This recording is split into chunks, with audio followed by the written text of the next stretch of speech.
Welcome back.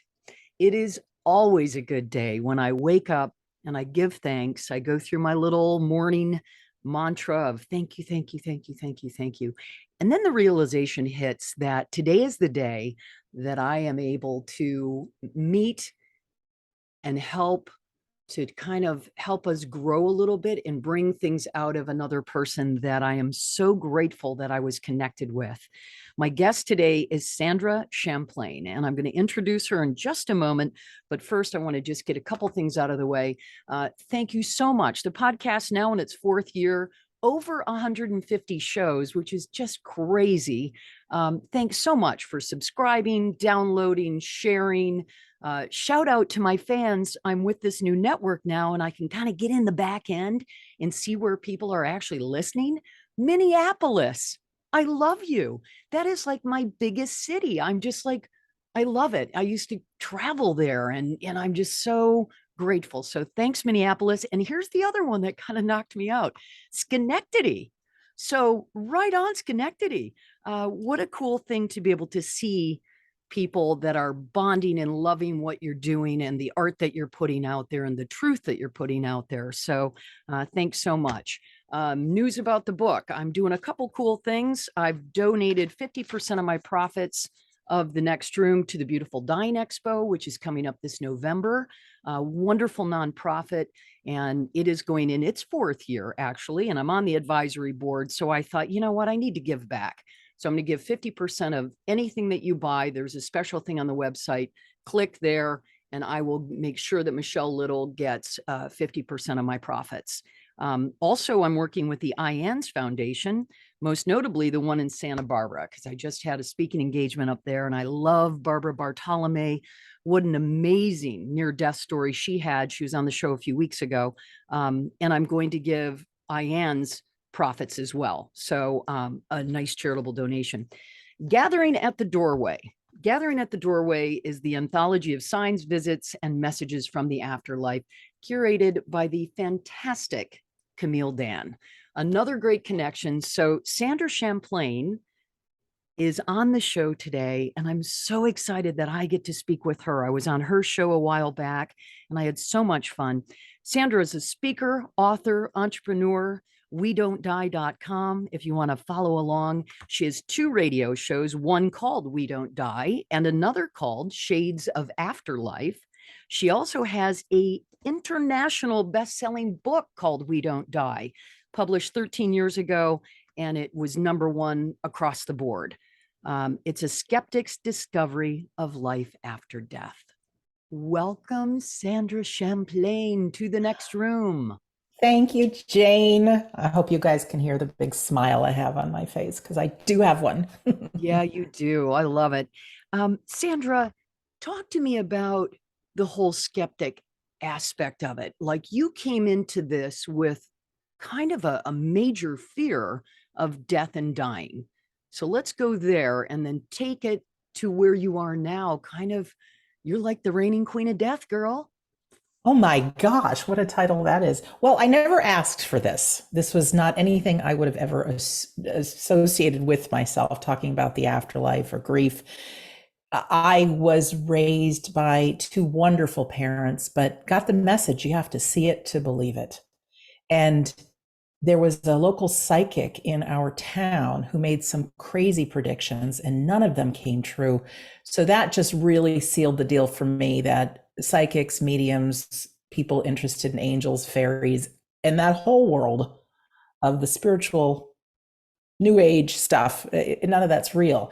And I was not only a skeptic, I had a pretty big ego, and we'd go into a Barnes and Noble bookstore and I'd see people looking at the new age or spirituality section. And I felt sorry for the people, Jane. I thought, oh, those poor people, but if they need something to believe in, God bless them. So that's who I was. And what happened is one day in the mid-90s, I woke up afraid of dying. I had witnessed a little bit of death. I had worked in a nursing home when I was a teenager. Certainly people had died. My own grandfather had died at that time. My dad had been diagnosed with cancer and then he went into remission, so he was fine. But out of the blue, this heavy duty fear came. And I mean, it was awful. You know, you look at the stars and some people wonder what's out there. I was petrified. You know, what happens if I just disappear? So that began the journey. And of course, any of us looking back, you know, we can see why all the torture then led us to where we are now. But what happened then, it was awful. So I first started studying major world religions. I grew up Catholic. I thought, okay, if I dig a little deep into my own spirituality or other religions, I'm going to get some answers and I will feel better. Well, there's great stories of faith, but it didn't do anything for the fear. I maintained a full-time job at that time. I'm a trained chef. My mom and I had a racing catering business. So we fed race car teams in the center of racetracks. We'd feed 1,000 people meals. I mean, I was a busy girl. But again, when my head hit the pillow, that fear would be there. I met a lovely new friend named Nancy, and she gave me a deck of angel cards. And I thought, oh, these things are crazy. But just for kicks, I brought it to one of the racetracks I was at. And every day I'd pull out a card. But of course, you know, I was convinced any card would apply to me that day. And I started getting the same card day after day, which was a music card. And I decided to put the radio on in the kitchen. I never used to, but I did. Well, I started having psychic experiences. I started knowing the songs that would come on the radio before they came on. Wow. And it happened a lot. And it was just like, it started opening me up that there may be more to life than meets the eye. I took a course on mediumship, thinking I'm going to prove this one way or another, if this is real or it isn't, because the instructor was saying, if you come to this course, you are a medium. And who could make a claim like that, right? Right. I lied to everybody in my life. I said I was going to a business seminar. No, I went to a medium class for a weekend, and I was in a group of people all wearing angel gowns. I felt so out of place, but I decided to just do the instructions. And the leader said, everyone just pair up with a partner. Of course, I knew no one, so I've picked the most normal person I could pick there. And she says, I'm going to just tell you a little bit about mediumship. We're going to do just a trial run. You're not going to be a medium here, but I just want you to use your imagination. So she says, I want you to pretend you're in this bubble of just love, you know, with this other person. Invent a person standing behind them. And it's as simple as telling a story. Is it a man? Is it a woman? Is it on the mom's side? Is it on the dad's side? What do you see? What are you hearing? And I thought, well, I'm creative, so I can definitely do this. So with my eyes closed, with the nice little bubble of love there, I invented that there's a man standing behind my partner. I said, okay, your grandfather's with you. He was a fisherman in Denmark. Made it up because in my mind, I saw a fisherman. I thought, Denmark. I said his name was Jan.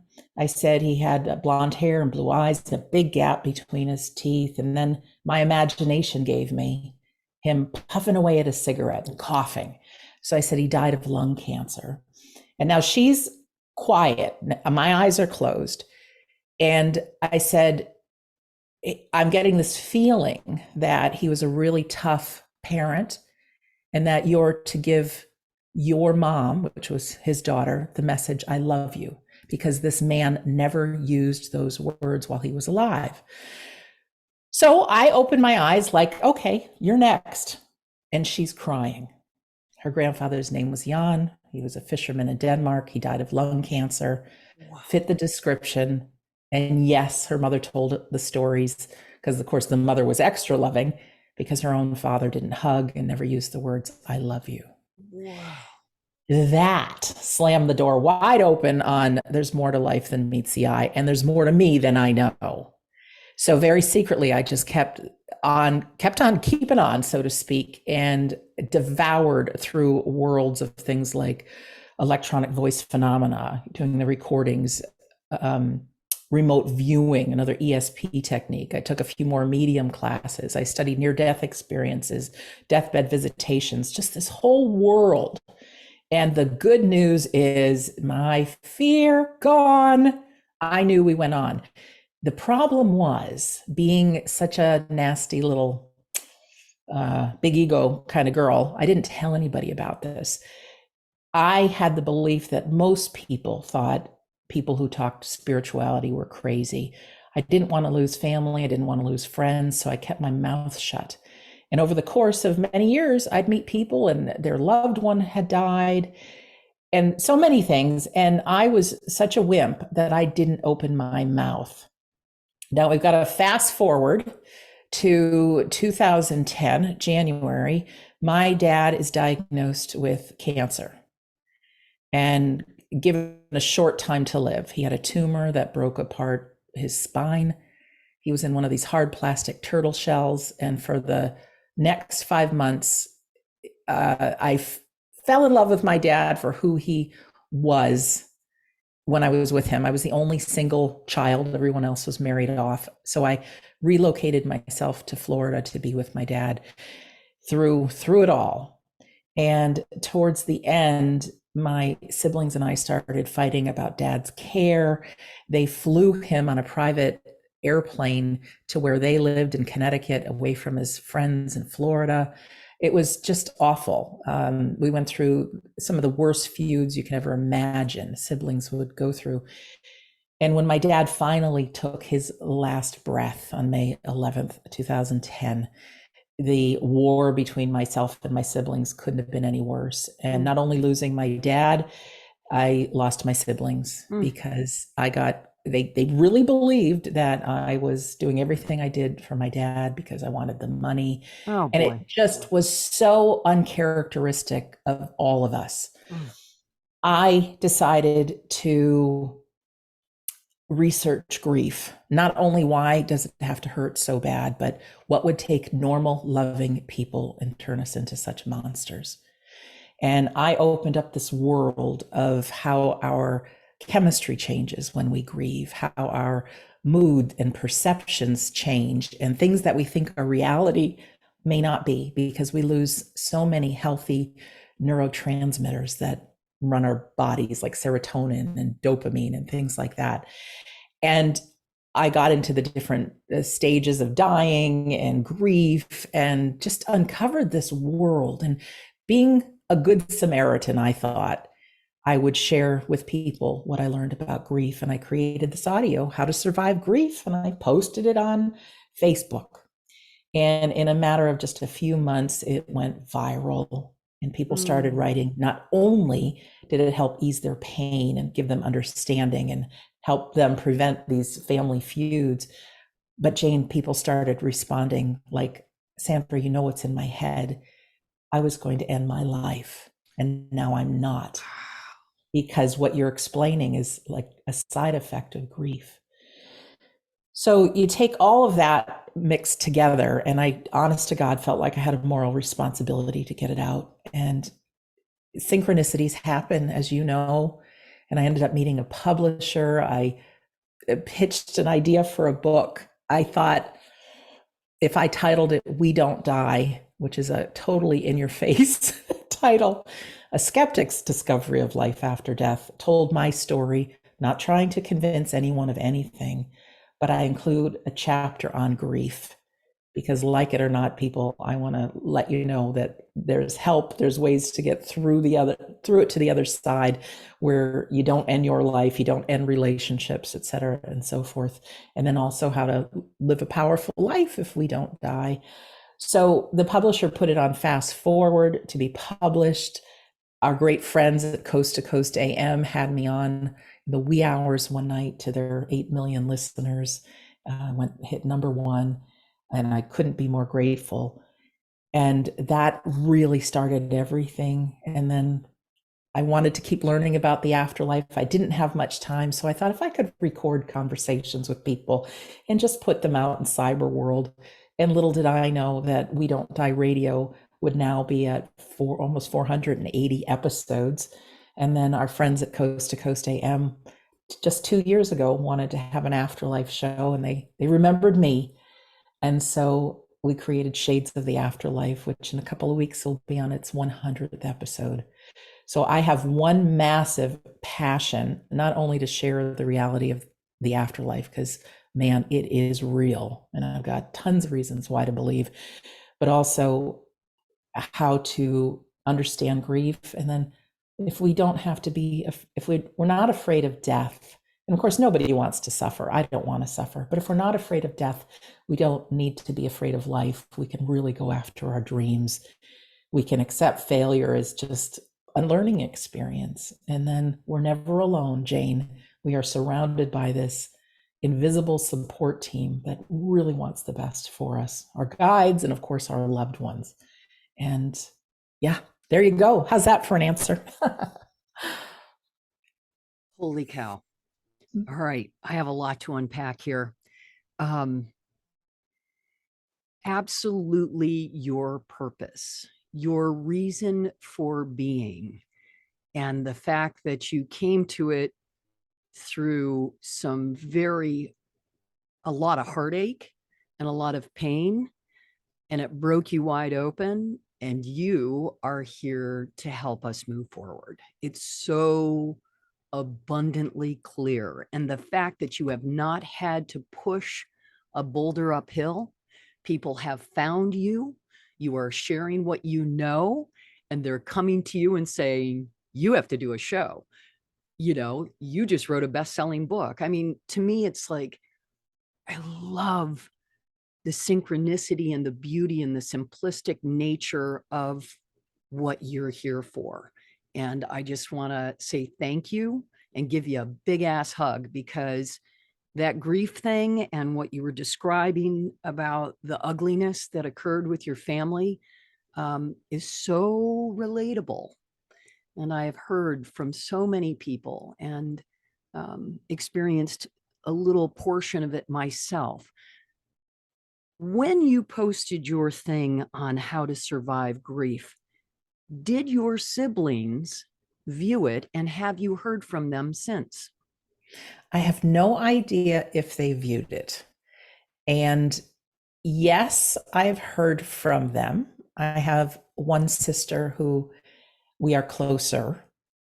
I have one sister that I haven't seen but one time in all these many years. And I cried my eyes out when we met at a Panera, but she still has that built up animosity. And then my brother, I haven't heard from at all. Mm, I do believe in a bigger picture, though. What if we all signed up to play these roles? Because exactly. without their help being exactly who they were, I wouldn't be here with you today. So forgiveness is there. I got the best fortune cookie once that said the best place to stand in an argument is on the other person's side. So I have spent years just trying to understand that they're good people. And in their world, they really thought I was doing these actions and really Right. thought I had a secret agenda. And they're great Yeah. people. Yeah. You know what a great perspective. And here's the deal, and you do understand this because you've studied this, and We Don't Die Radio and Shades of Afterlife and your book and everything that you're doing right now. You understand that that lesson will come later. It may not come while they're here in this incarnation, but once they transcend, there are all of those beautiful aha moments. And sometimes we're not meant to get the particular lesson here because we're human, we're stubborn, we dig in, our egos take over, and like, oh, darn it, I'm right and you're wrong. And then when we no longer need this earthly vessel, we are plugged back in to love once again. And there comes the understanding. So perhaps that lesson will come to them the next time around. Um, Boy, it's so hard because family is so important. And it just happens. It happens in the most amazing families. You see what happens when parents leave and there's fighting, and it's about stuff. It's like, really? That gold watch doesn't matter. You cannot put it in your casket and take it with you, or if you're cremated, so's the watch. So who cares? Wow. Unbelievable. So, what is next? Are you so busy with the podcast that you're not going to write another best-selling book, or are you working on your second best-selling book? I'm not working on the book yet. I Okay. am working away. What I'm working on is developing an online presence so that people for free can get a lot of this information. Excellent. So when COVID hit, Jane, my mom and I lost our catering business. And what at the time we thought was the worst thing ended up being the best thing because we've gone online with psychic and mediumship courses and a ton of free things. Everything that we do sell is low price with a money back guarantee. And we have, I call them like little lights all over the world, all these people who come and join us that are working on Zoom and breakout rooms and are effectively giving people psychic and medium readings and really understanding who they are. We do a free Sunday gathering, which is like a non-denominational church service every Sunday with inspiration and music videos. But the last 45 minutes of each one is a medium demonstration. So I have witnessed probably 1,000 loved ones coming through on Sundays with such specifics to the people that are on our online community. Free to join, free to watch the replays. Everything's at wedon'tdie.com if anyone wants to ever join us. But I want to do everything I can to move this conversation about the reality of the afterlife and let people know that they aren't alone and let people know that we all live in this human vessel and the little voice that talks to us in our mind is not telling us the truth 99% of the time. You know, we look in the mirror and we say terrible things about ourselves. We can all pick ourselves apart about what we don't like. Yet that's the same mind we use to say, oh, this life after death stuff, that can't be real. Why are we listening to that? So we all have it, but it's like, let's set it aside. And there is a way to work with our feelings, to work with our intuition, to tap into what our belly says to give us the truth. So while there's a book somewhere down the road, I really want to get to the most amount of people as I can because I know you get these emails, as do I. One single episode can not only change somebody's life, it could give them their life back. So the more you give, the more you get in return. So that is my goal right now, is to just get to as many people on planet Earth as I can. I love you. I just think you are such an extraordinary woman. And with all of this success, how do you keep that ego in check? What do you do? It's so funny you say that because, you know, that little voice inside does not allow me to have a big ego. And working the catering business for so many years, over 30 years, worked 6 a.m. to sometimes midnight, cooking hundreds of pounds of chicken, washing dishes, wearing an apron. There's no glamour there. And I remember the first time I got to be a keynote speaker. And after I spoke, there was a line of maybe 100 people wanting to talk to me and wanting my autograph. Oh, I was overwhelmed. And I thought my ego was saying, you know, I'm just Sandra. I'm just the girl that cooks chicken. You know, these people don't know who I am. And I said, wait a minute. You know who you are. You know that road you've been on. You also know how to have a conversation. Love the one you're with. Who's Mm, ever in front of you, just be in their world, listen. And when we listen, the right words come out of our mouth. So I didn't even have to worry. I definitely don't have a big ego over this. I still am skeptic. I mean, you know, there's people online that are promoting all kinds of things. hmm Some of it is a little out there. There are con artists out there looking to get people's money and the next greatest thing with the afterlife. So they're out there. But I just try to be real. I try to be myself. If I make a mistake, I apologize. And so many people that I've met said, oh my God, she's real. She's just like you'd think she'd be. Yeah, Yeah. that's me. Yeah. I would like to say that I don't feel you, it's not try at all for you. You just are. You are being who you are. And you specifically came for a very deep purpose to help heal. And I just absolutely love it. I'm going to link everything on the show page so that everyone that's listening to the next room can click on and watch How to Survive Grief, can click on and go to your service on Sunday, Shades of the Afterlife, We Don't Die Radio, the link to We Don't Die, your book, all of it. And whatever I can do, you just say it. I'll connect you with everybody that I've ever known that is in the world of radio. I have a lot of friends in terrestrial still that are fantastic people. So I personally would love to help you uh, Thank you. build your brand and get the word out there because you are real. And it's Thank you. important for me, and I feel it, being authentic is everything, being able to strip down and just be who we are. I do want to plug Gathering at the Doorway. Camille Dan put together this anthology of signs, visits, messages of the afterlife. And there's 40 of us that donated chapters. And Camille is turning around and donating the money back to all kinds of organizations like Helping Parents Heal, the IANS Foundation, Forever Family, you name it. When anybody goes out and speaks, as a matter of fact, I took a case of these up to Santa Barbara at the IANS and sold them, and she turned around and handed the money back to IANS Santa Barbara, which is so cool because Barbara pays for a lot of things out of pocket. Sandra wrote one of the forwards to this, and I just need to read this to you because this is beautiful. Okay.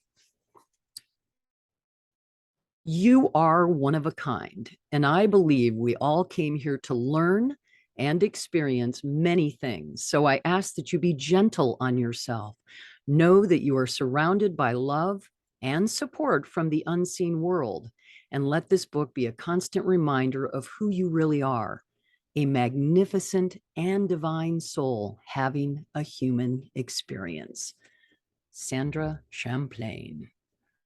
That is beautiful. And that's from Gathering at the Doorway. So I'll put a link to that as well because we just want to help get the word out there. And I'm just so blessed that I got to meet you. And thank you for having me on your show. It was really, really fun for me to be able to tell my story. And so when I turned around and said, please come on my show, this is huge. This is a lot of fun for me to have someone of your caliber on the show and be able to help you move things forward with We Don't Die. So, Thank and you.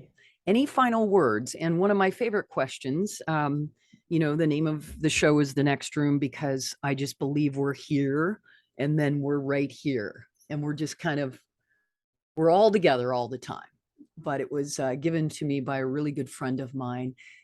It helps me because sometimes heaven just feels a little bit too unattainable, and we were taught that being raised Christian, puffy, billowy clouds and the pearly gates and all of that. What is in the next room for Sandra Champlain? What do you hope or feel or know, because you are kind of plugged in, is waiting for you when you are done with your human experience? Well, I'll never be done working this. From the other side, I will continue to work. There's no doubt. I think I'll have a long lifetime. I think those of us who are sincere and really make our lives about serving others, whether it's an afterlife or whatever, I think being of service is the best way we can be. I love the next room because for me, I love the word hereafter because they are right here. For closing words, I would say that our loved ones communicate through our imagination. And to remember that we have that voice of negativity that is quick to say, oh, that was just my imagination.